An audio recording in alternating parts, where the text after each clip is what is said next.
Hi everyone, my name is Arisha and I'm a first generation Pakistani Canadian, and I will be reading the Truth and Reconciliation Commission summary of the final report, pages 72 to 73.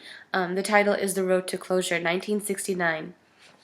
I'm really honored, first of all, to be a part of this project. I think it's amazing to make the Truth and Reconciliations Commission's report more public and accessible to Canadians from all walks of life. If I sound kind of funny, it's because I have a cold and I've been putting this off for way too long, and finally got the chance to sit down and do this now.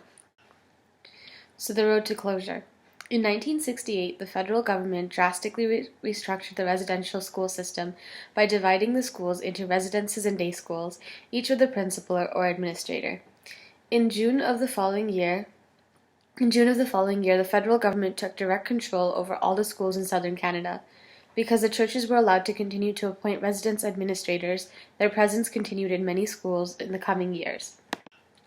They were, however, no longer directly responsible for the facilities. In 1969, the federal government also began to transfer the hostels and day schools in the Yukon and Northwest Territories to their respective territorial governments. Most of the small hostels in eastern Arctic and Nunavik, Arctic Quebec, were closed by the end of 1971. 4 small hostels were also operated in western and central Arctic. The last of these, located at Cambridge Bay, did not close until the late 1990s.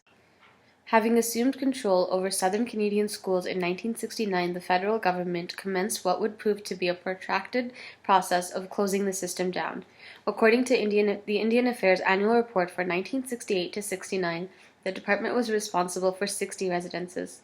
2 years later, the number was down to 45. The government takeover of the residential schools also coincided with the release of the federal government's White Paper on Indian Policy.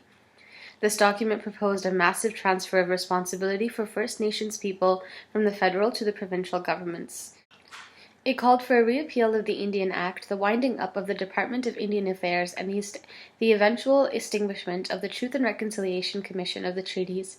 The recently formed National Indian Brotherhood described the White Paper as a document intended to bring about the destruction of a nation of people by legislation and cultural genocide. In its response, the NIB proposed the Indian control of Indian education. In 1971, the Indian Affairs Minister Jean Chrétien announced that, in the face of the First Nations resistance, the federal government was abandoning the policy and directions outlined in the White Paper. By then, First Nations communities had already taken over one residential school. In the summer of 1970, parents of the children at the Blue Quills Alberta School occupied the school, demanding that its operation be turned over to a First Nations Education Authority. They took this measure in response to the reports that the school was to be turned into a residence and their children would be educated at a nearby public school. The Blue Quills conflict was a result of both long-standing local dissatisfaction with the administration of the school and the First Nations opposition of the policy of integration.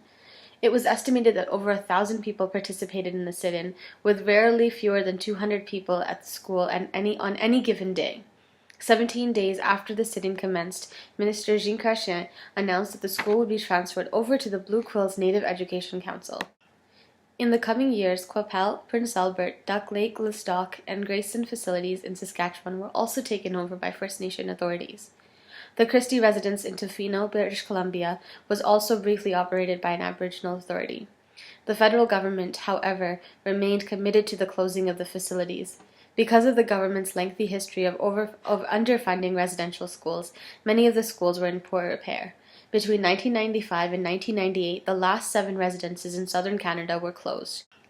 Starting in the 1970s, territorial governments in which former residential school students were serving as cabinet ministers also began expanding the number of day schools as a part of a campaign to close the residential schools in the north. The last large hostel in the Yukon closed in 1985. By 1986, there were only 3 large hostels operating in the Northwest Territories. Grolier Hall, the last large hostel in the north, closed in 1997. If one dates the residential school system back to the early 1830s, when the Mohawk Institute first took in boarders, the system had been in operation for over 160 years. The closing of the schools did not mark the end of the history of the residential schooling in Canada, By the 1990s, former students had begun to make Canadians aware of the tremendous harm that the residential school experience had caused to Aboriginal people and Aboriginal communities. Thank you for listening. This was The Road to Closure, pages 72 to 73, in the summary of the report by the TRC. Thank you.